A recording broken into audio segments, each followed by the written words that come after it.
four-part investigation of the orgy of greed and recklessness that drove the world into financial collapse. Only now are the hard questions being asked. Only now are the key players being held to account.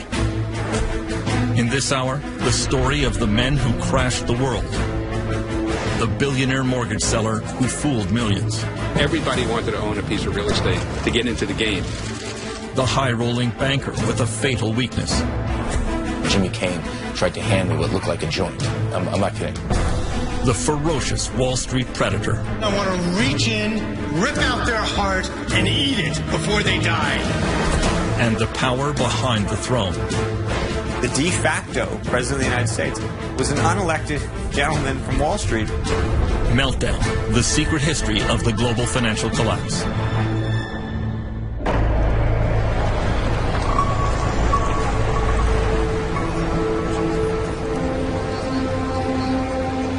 The crash of September 2008 brought the largest bankruptcies in world history, pushed over 30 million people into unemployment, and brought many countries to the edge of insolvency. Wall Street turned back the clock to 1929. The tremendous crowds which you see gathered outside are due to the greatest crash in the history of the New York Stock Exchange. After the Wall Street crash of '29, which led to the Great Depression, the U.S. Congress launched an official investigation. In the senatorial bank investigation as J.P. Morgan arrives to testify. J.P. Morgan was among the business titans to be called to account by the Pecora Commission. Flash photography was introduced to heighten the spectacle.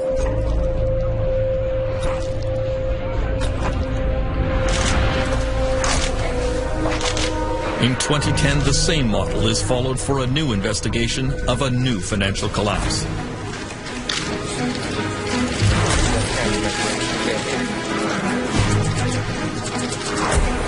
Panel, ladies, photographers, move aside.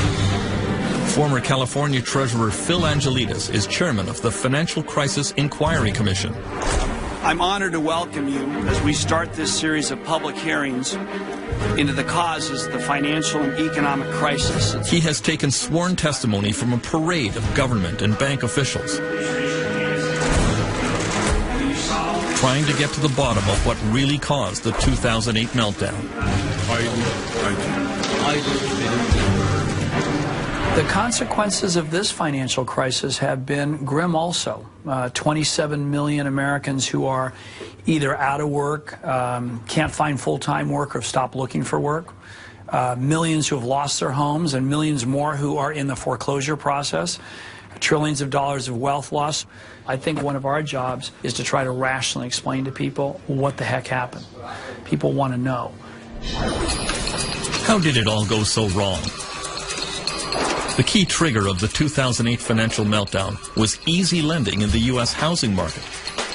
In an era of very low interest rates and reduced bank regulation, there was an astonishing building boom across the United States. In California, banks decided that virtually anyone could qualify for a home loan. Jim Kling has been a real estate agent in San Diego for over 20 years. Really, in 2004 and 2005, if you could fog a mirror, you could get a loan. That's how bad it was. They didn't really know or care about the qualifications of the buyers. And a payment on that. And whether those people could make those payments or not apparently wasn't much of a concern. Bills getting to be more than you can manage? Crossroads Mortgage has a whole range of solutions geared to people just like you. So if you're thinking of buying a home or refinancing? Even if your credit is less than perfect, AmeriQuest can help. Call 1-866... Banks began making what were called subprime loans to people who could ill afford to pay back the money, especially if house prices ever went down. The one man who could have stopped that practice was then U.S. Federal Reserve Chairman Alan Greenspan. For 20 years, the world's most powerful banker. Greenspan was revered in Washington. His power feared even by presidents. The Federal Reserve was the one agency that had the full authority to regulate subprime lending. And despite all the evidence, despite all the yellow and red lights going off, they chose not to. Staff reports. I mean, let me just ask you, would you put this under the category of oops? Should have done it? I mean, my experience has been, in the business I was in, I was right 70% of the time, but I was wrong 30% of the time. And there are an awful lot of mistakes in 21 years. And I would point out that the captain of the Titanic was 99% right and 1% wrong. It's the size of the mistake that matters. We now know that banks and mortgage companies were indulging in all sorts of fraudulent practices to pump up their mortgage business. Many of the loans were extremely complex and the terms hidden from borrowers. There were low teaser rates that would automatically reset to much higher payments after a few months. It was no accident that the most complex mortgages were sold to the least sophisticated buyers, especially in poor and minority neighborhoods like this one in South Central Los Angeles. So as you go about your daily work and your daily business, Congresswoman Maxine Waters has represented the district for 19 years in the U.S. House of Representatives. Information. You know, I've seen mortgages that were given to 70-year-old people who were on a fixed income, whose income was never going to increase, but that mortgage was going to reset within a few years. Where was that money going to come from? I've seen mortgages that I think are criminal. Angelo Mozillo was the undisputed king of the U.S. subprime market. He is called the Golden Boy because of his permanent tan and because at the height of the subprime real estate boom, he was making about $100 million a year. Everybody wanted to own a piece of real estate to get into the game. He became the darling of business magazines with a slew of fawning profiles of his rags to riches story. He always claimed that he was a friend to the poor and that his lending practices were helping scores of Americans attain the dream of home ownership. It's one thing for him to say that he was a friend to the poor, but in the final analysis, when you see that these poor people are now in foreclosure, now cannot get loan modifications, now ending up on the streets, then certainly that defies how he could have been, you know, a friend to poor people. Mozillo's company, Countrywide Financial, grew to become the biggest mortgage lender in the United States. Call Countrywide. We never stop thinking about what you need. And that makes home buying easy. Really. Countrywide was sold to Bank of America and almost immediately plunged in value. Angelo Mozillo was placed under investigation by the Securities and Exchange Commission. The SEC uncovered very damaging private emails in which Mozillo expressed his true feelings about the dangerous subprime mortgages he was peddling. He wrote, "In all my years in the business, I have never seen a more toxic product." At the same time, Mozillo was publicly reassuring all his investors and clients. Countrywide views the product as a sound investment for our bank and a sound financial management tool for consumers. It does appear that there was a private view of the markets, and there was one that was espoused to borrowers, rating agencies, the investing public. The SEC has now charged Mozillo with insider trading and securities fraud. Lenders like Angelo Mozillo really didn't care if people ever paid their mortgages because those loans did not stay on the mortgage company's books. Mortgages were bundled together with other loans from across the country and moved to Wall Street. There they were packaged up into complex new financial products. Bankers went wild for these financial securities that were really just stacks of IOUs. There was almost no government regulation of this market. It became a massive system of buying and selling these IOUs with fees being charged on each transaction. It was just all a way to make fees and to package up these streams of supposed cash flows and sell them off to investors. I mean, for a while there, anybody who touched a mortgage made money. It was like the most perfect product. I once had this view that when people started talking about toxic assets, that somehow they were like a good piece of fruit that had turned bad. Well, it turns out they were a rotten piece of fruit from day one. And all along the way, whether it was the broker, the lender, the securitizer, the market maker, everyone seems to have taken the view that they had no responsibility for the product that they were moving along in the system. That became, unfortunately, this cancerous material that was injected into financial institutions all over the world. One of the first places these toxic products landed was the financial district of London, England, nicknamed the City. There was a golden age here in the years before the meltdown. Garrett Anderson arrived in the city as a young trader in 1996. He had been a hippie selling trinkets on the beaches of India until his older brother found him a job in a London brokerage.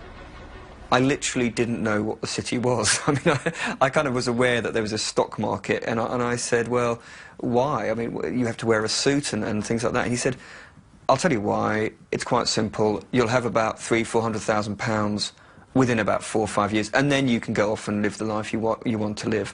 Since the selling of trinkets wasn't going down too well, I thought, why not? I had no idea about finance whatsoever. I didn't know what a PE ratio was. I didn't know what a yield was. When you're in the city, all you have to do continually is present a view and present it strongly and pretend you believe in it. It was all about schmoozing clients, taking them to strip joints, taking them to bars, getting that company credit card out and really giving it a bash.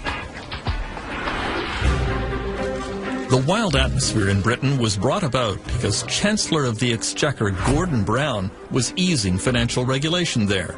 He called his new approach the light touch. We will advance if there is light touch regulation, a competitive tax environment and flexible... Well, Gordon Brown light touch was an effort really to make the City of London the world's greatest financial centre.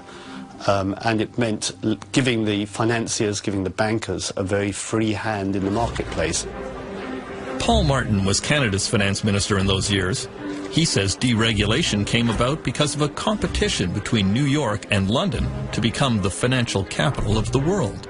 The race to become #1 was very, very important. But how do you attract the financial industry? Well, the most logical way is what they call regulatory arbitrage, which simply says, let's gut the regulatory system, and therefore more people will come. The prevailing culture was one that the markets always go up.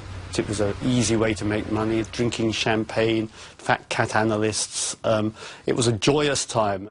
Everywhere you looked, there was great big new offices being put up, statues being put in the forecourts, people building great monuments to themselves in terms of the buildings they occupied and the way that they behaved. By 2004, Garrett Anderson was making a salary of $300,000 a year, plus an annual bonus of $700,000. He was invited onto business television shows as an analyst. We had profit before tax growth of 9.5%. The whole game is increasing your bonus. You don't go into the city to do the world some good. You go there to make money as quickly as possible. And if that means lying, cheating and stealing, that's what you do. Regulators and politicians are just deemed to be idiots. It's all about, we will thrive with light touch regulation. And that, of course, is exactly what Gordon Brown was encouraging as Chancellor of the Exchequer.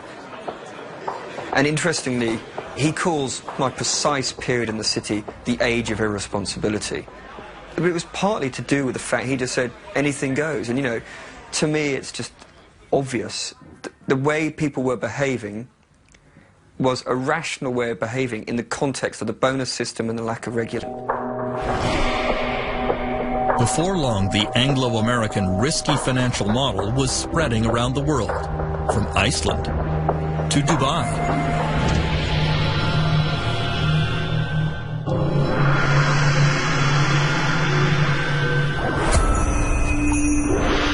If one country could be the microcosm of everything that went wrong in the years before the meltdown, Iceland is it.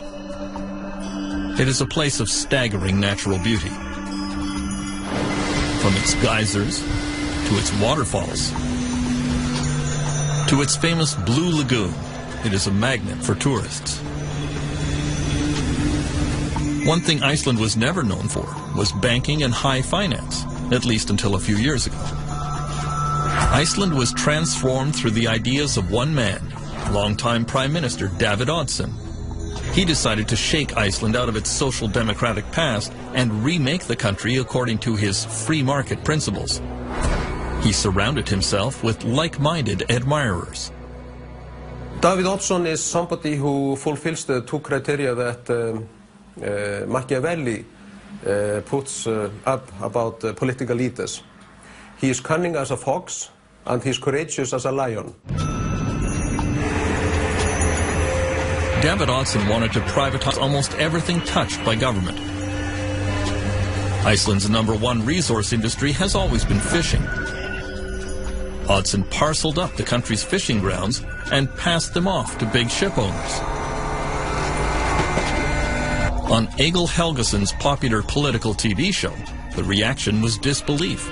For many people this would sound as it's almost surreal. You take the fishing grounds, the fish that swims in the sea, and you give it to a bunch of people who own ships for good. This is the main resource of our country. This was the beginning of what came later. In 2003, Oddsson made his most controversial privatization. Some of the biggest banks in the country were auctioned off in suspicious circumstances. Coincidentally, they ended up in the hands of some of David Oddsson's closest friends. Mr. Oddson's friends were father and son who came from Russia with some money they had made from shady dealings in the brewery business in St. Petersburg. And suddenly they found themselves to be the owners of the oldest bank in Iceland. These guys didn't know the first thing about banking. In retrospect, they're either greedy criminals or complete fools. The newly privatized Icelandic banks embarked on an orgy of dangerous financial practices. Bankers sold securities back and forth to each other at vast markups that falsely inflated their value. All Icelanders were encouraged to buy a house, or even two. The central bank lowered interest rates, flooding the country with easy credit. As in the United States, this triggered an unprecedented real estate boom. Icelanders living and working abroad came home to take advantage of the wild market. I lived in the UK till 2003, 2004. Then I came home. I bought a flat for 9 million kroner here downtown, almost close to where we are now. 1.5 years later, I sell it for almost 15 million kroner. I'm like, hey, what's going on? I've done nothing to this flat, and here we are, 6 million kroner in my pocket, just for keeping it for 1.5 years. And of course, when you're benefiting from it, you're sort of, okay, well, this is great. There's a saying now, if something is extravagant, oh, this is so 2007, you can't be serious. 2007 is having Elton John in your 50th birthday party, as one of the business tycoons did. People just went too far. People took one loan too many. People bought one car too many. Iceland was not alone in its reckless financial planning during the boom years.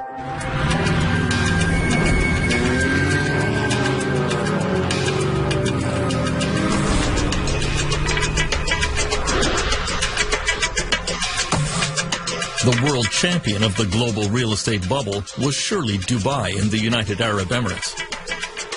Money was no object, as every local sheikh and every booming company competed to see who could erect the most ostentatious building. No idea was considered too outlandish. When waterfront property rose dramatically in value, Dubai decided to make more. Ships vacuumed sand off the ocean floor to make the famous Palm Islands. On them were built an endless line of luxury condominiums and hotels that were snapped up by wealthy investors from across Europe, Africa, and the Middle East. Canadian Robert Lee went to work for Dubai's leading real estate company 10 years ago. Dubai in its heydays, we used to call the sales center the fish market. It's, you know, people could come and would say, give me an apartment, any apartment, I don't care what, 2 bedrooms, 3 bedrooms, just give me an apartment. Because in a way, people are buying options. Because most people were buying things with zero intention of actually living in it. So they were buying coupons to resell it to somebody else. We'd be selling $1 billion worth of real estate in one day. All of this flowed from the vision of one man, Dubai ruler Sheikh Mohammed bin Rashid Al Maktoum. When he saw the first plans for what would become the world's tallest building, the Burj Khalifa, he had only one comment to the developer: make it bigger. I was silly to suggest a 90-story building, and the meeting was very short. He just left. But, I've been with him a long time, so I went again to the design studios, and then we put something really marvelous, and his question was, how much higher than anybody else? I said, it's about 40% plus. He said, great. He called me the next day, and he said, where are the cranes? Was there no limit to how high Dubai could fly before it got too close to the sun? There was always a nagging sensation that is Dubai going to be like the other cities around the world that has seen the fall. But at the same time, you live here for a few years, you basically buy the story. You drink the Kool-Aid. And you're saying, hey, we must be different. While Sheikh Mohammed apparently believed that the party could go on forever, some began to wonder when the global real estate bubble would burst and what would set it off.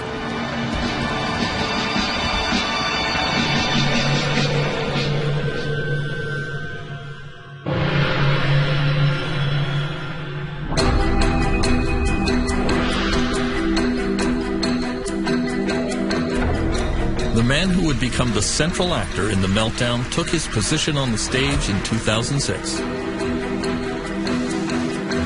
Former Goldman Sachs CEO Hank Paulson was one of the toughest of the Wall Street titans. Then he accepted the invitation of George W. Bush to become the U.S. Treasury Secretary. It was a controversial choice. Paulson was not universally loved on Wall Street. He was probably the nastiest guy of all of them. They used to call him the snake. And this is coming from the Wall Street executives themselves. No, you really can't believe everything he tells you. The reason why they didn't like him is because they couldn't trust him. Hank Paulson's aggressive, combative style came as a bit of a shock in government circles. This is a guy who would go through a brick wall to achieve his objective. Leopard doesn't change his spots. I mean, why do scorpions sting? They sting because that's their nature. And, Hank Paulson didn't change his nature when he went to Washington. Shortly after Hank Paulson arrived in Washington, the prices of California houses began to slide. Sales of existing homes are down a full 12% from just a year. As prices dropped, overextended homeowners threw more properties onto the market, triggering a downward spiral. Hank Paulson called me and started talking to me about subprime mortgages in the United States. There was a general consensus that there was too much credit and too much money sloshing around globally. We had had discussions about where this excess credit was likely to show itself, and it was showing itself in subprime mortgages in the United States, and that it was a large problem. Although few seem to realize it, the world was now infected with the toxic financial products that depended on the U.S. real estate market. It was inevitable that someone somewhere was going to blow the whistle and question what these financial products were actually worth.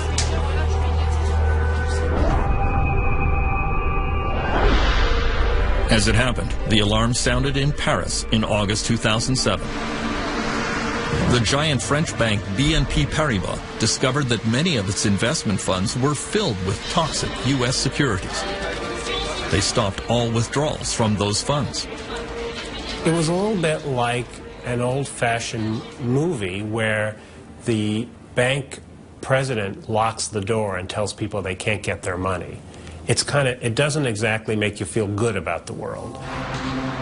At the Ministry of Economic Affairs in Paris, the BNP Paribas decision triggered immediate crisis meetings, convened by Finance Minister Christine Lagarde.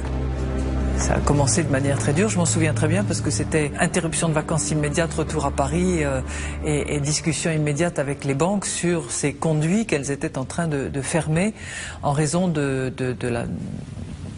début de fissure dans l'édifice financier. If BNP Paribas couldn't value their securities, then one started asking how many other companies couldn't value their securities. How did anyone know what the value of asset managers were, or even banks, because of course banks were holding the same securities. And so suddenly faith in some of the foundations of 21st century finance began to crumble. In September 2007, as cracks were appearing in the foundations of the global economy, the titans of the Anglo-American financial system began to tremble. First up was Britain's Adam Applegarth, a true superstar in London's business class. Applegarth had it all.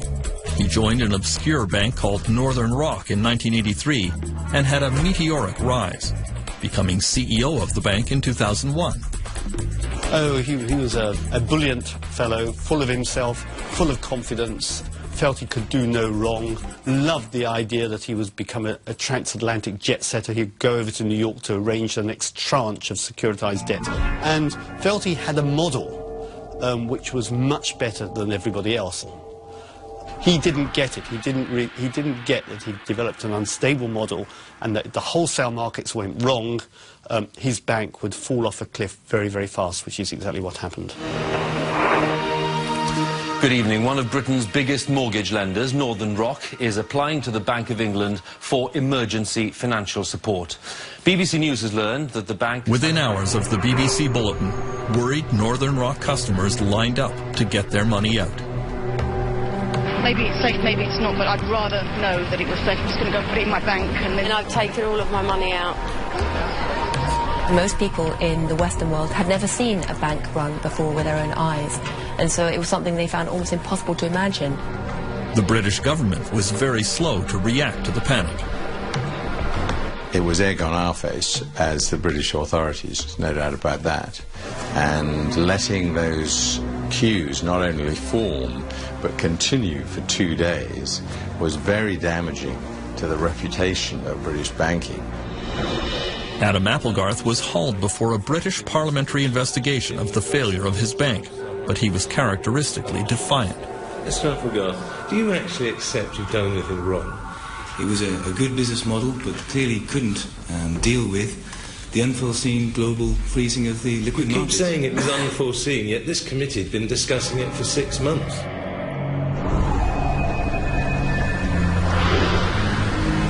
The Northern Rock crisis in Britain could have been taken as a serious warning on Wall Street, but it was not.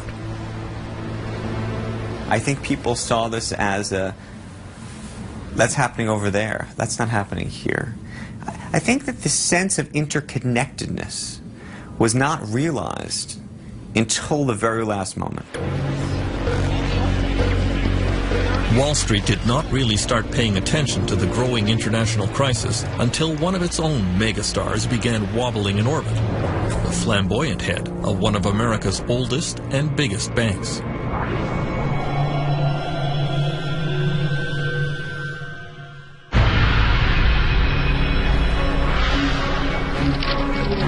Through the spring of 2008, U.S. Treasury Secretary Hank Paulson was constantly reassuring his international colleagues that everything was fine with the U.S. economy and that only mild tinkering was required with the global financial system.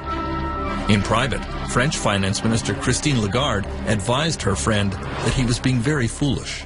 Je lui ai dit, Hank, on voit le tsunami qui nous arrive dessus, et tu es sur la plage en train d'hésiter sur la couleur du maillot de bain qu'on va porter.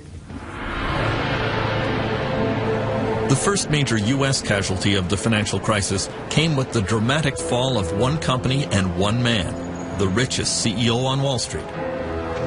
Jimmy Cain was a legend. He had come up through the ranks to become president and chief executive officer of America's fifth largest investment bank, Bear Stearns. He was famous for his backslapping, hard drinking, and high living style. Jimmy is really out of central casting. I mean, I've described him as an amiable rogue. I mean, he's definitely can be quite charming, definitely can be quite ruthless, has a twinkle in his eye, and I think that combination of ruthlessness and charm, that people get to the top with that combination. Jimmy Cain was a flashy risk taker in business and in his personal life. In 2007, he was worth over $1 billion, and he wanted everyone to know it. Every Thursday afternoon after the stock market closed, he would board a private helicopter a few blocks from his Manhattan office and fly off to his country house on the Jersey Shore for weekends of bridge and golf. He did have one troubling habit that would come back to haunt him. He used to brag about smoking pot. I'm in the elevator of Bear Stearns, and it was 2004, 2005, and Jimmy Kane tried to hand me what looked like a joint. I'm not kidding. Kane's pot smoking became public at the worst possible time for his firm. In the fall of 2007, Bear Stearns' risky bets on mortgage-backed securities began to go wrong. The firm started to hemorrhage money. Then in November, the Wall Street Journal carried a front-page story which portrayed Jimmy Kane as an absentee landlord who was always out of touch at either golf games or bridge tournaments while his firm was in crisis. To top it off, the Journal publicly revealed his taste for marijuana. Joe Kernan, who's my colleague on CNBC, says, "Hey, Charlie, what do you think about that hatchet job that the Journal just did on Jimmy Kane?" And I don't know why I did this, but I started imitating smoking a joint. Force issue, but also apparently, that whole bit. Little smoke and a little what did he pot say? there. Listen, 2 minutes later, my cell phone rings, and it's Jimmy Kane screaming at me. And he's like, "What are you doing? I don't smoke pot." I said, "Stop it. Stop it." I said, "Listen, who cares? I mean, you're not breaking the, it's kind of a harmless crime. Why don't you just laugh it off?" And I'll never forget what he said to me. He goes, "Laugh it off. You try to laugh it off. You're not running a company." You know, Jimmy had made a lot of enemies on Wall Street. It's a very competitive Darwinian place. If they smelled, chum in the water, the sharks are going to circle. In January 2008, Jimmy Kane was forced out of the CEO position and became an unpaid chairman of the board at Bear Stearns, but the firm continued a downward slide. It had more exposure to toxic financial products than any other Wall Street firm. Kane had left a ticking time bomb behind him, and it exploded in March 2008. Rumors swept the financial world that Bear Stearns had liquidity problems, trouble raising cash. When Hank Paulson heard the rumors, he told his Washington staff this will be over within days.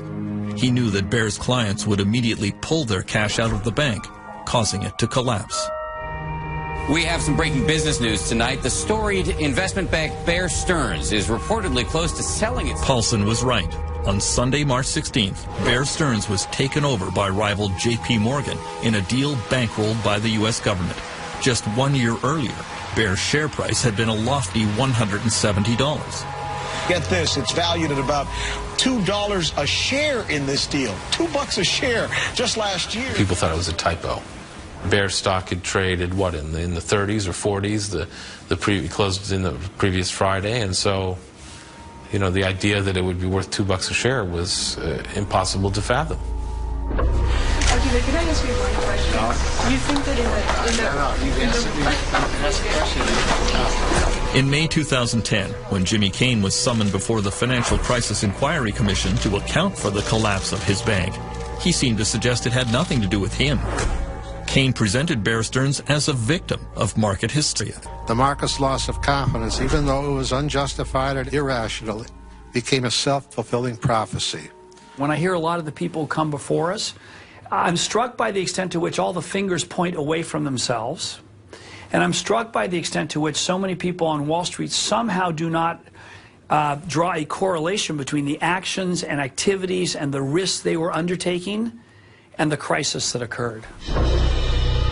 Most world investors took exactly the wrong message from the bailout of Bear Stearns, that some banks were now considered too big to fail. The key message that emerged after the Bear Stearns bailout was that no matter what happens, the American government, and in fact it was presumed the European government, will not let a big bank go bust. For some on Wall Street, it was obvious that the next domino to fall would be America's fourth largest bank, the venerable Lehman Brothers, run by one of the most feared and ruthless men in the United States.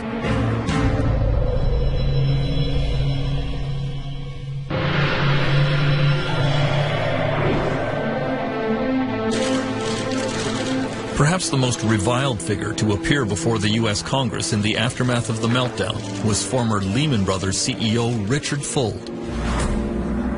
The 2008 collapse of his bank certainly caused the most damage to the world economy, and it financially ruined millions of Americans who had invested with Lehman. I'm very much aware that one day we had a firm, the next day we did not. At the hearings, Fuld became the prime target for a public that was angry at bankers.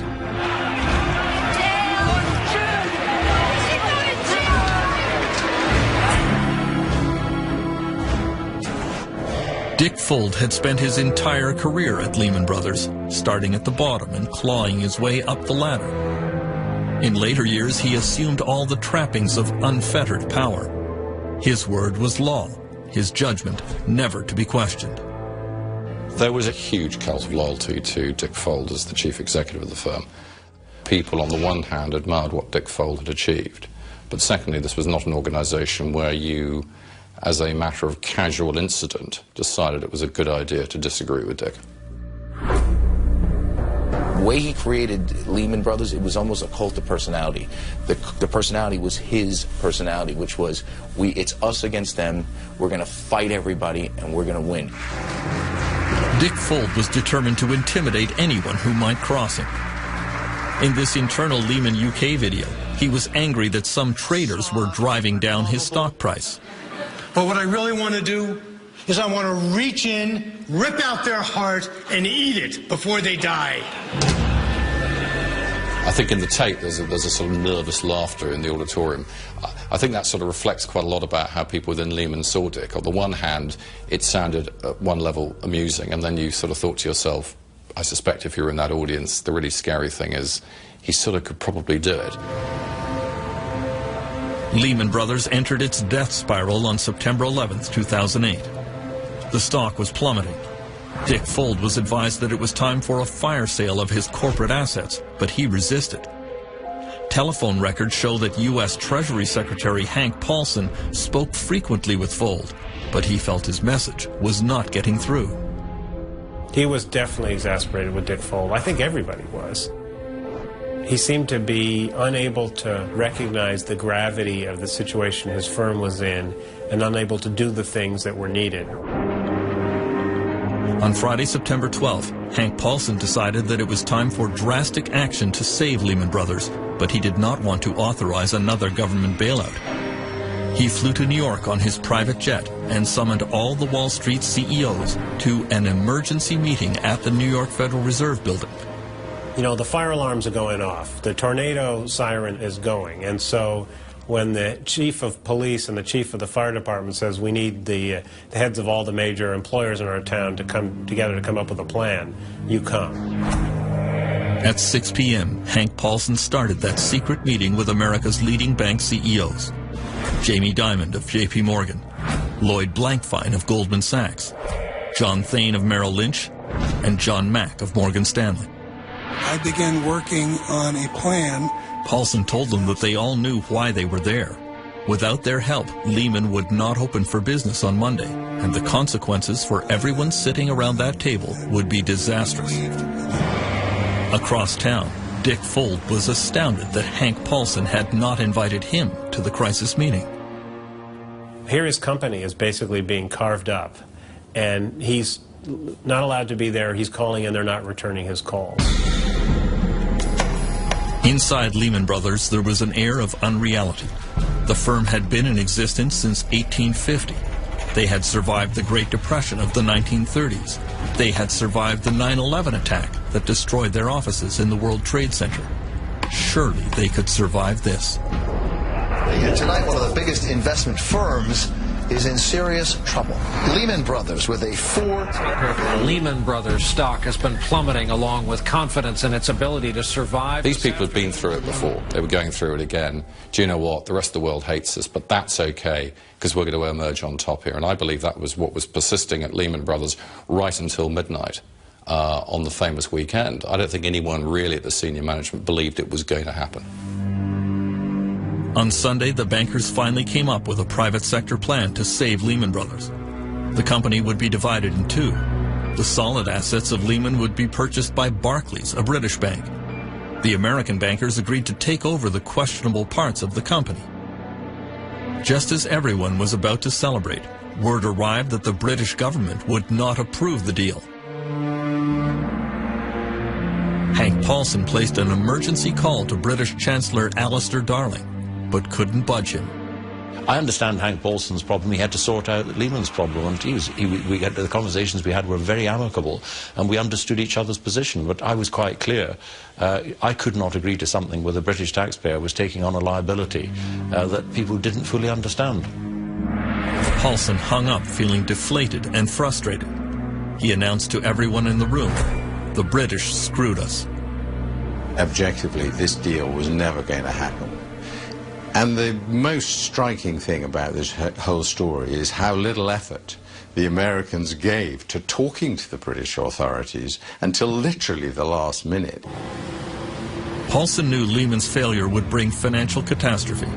Millions of people around the world would lose their savings and pensions.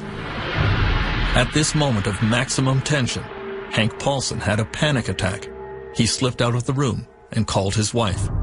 I just said, Wendy, Lehman Brothers is going to fail, and it's going to be very bad, and a lot of people are looking to me, and I don't have all the answers, and I'm afraid, would you pray for me? This has been an historic Sunday on Wall Street, and it's not over yet. At this hour, the Lehman Brothers Investment Bank appears headed toward bankruptcy. With $613 billion in debt, Lehman is by far the largest bankruptcy ever in this country, dwarfing... On the sidewalks of New York and in investment houses around the world, there was a rising sense of panic. One who felt it was Mohammed El Arian of PIMCO in California, among the world's largest institutional investors, with $1 trillion under management.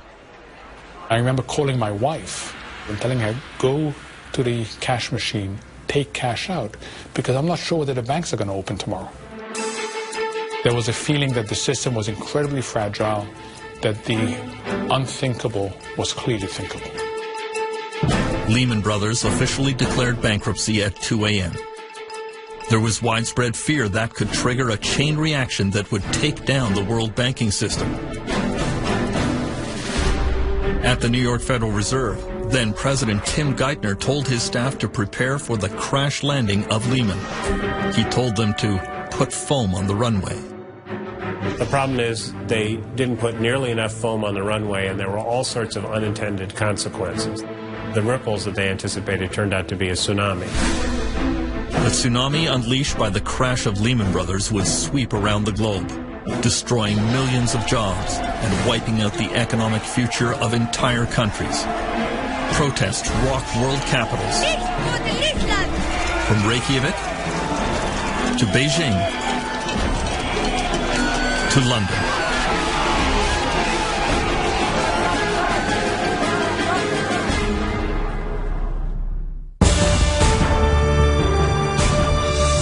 Next time on Meltdown, the Wall Street washout spreads havoc worldwide.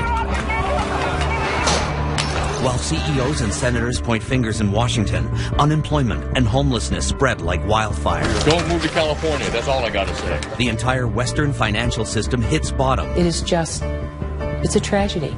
A global tsunami. Doc Zone. Next time.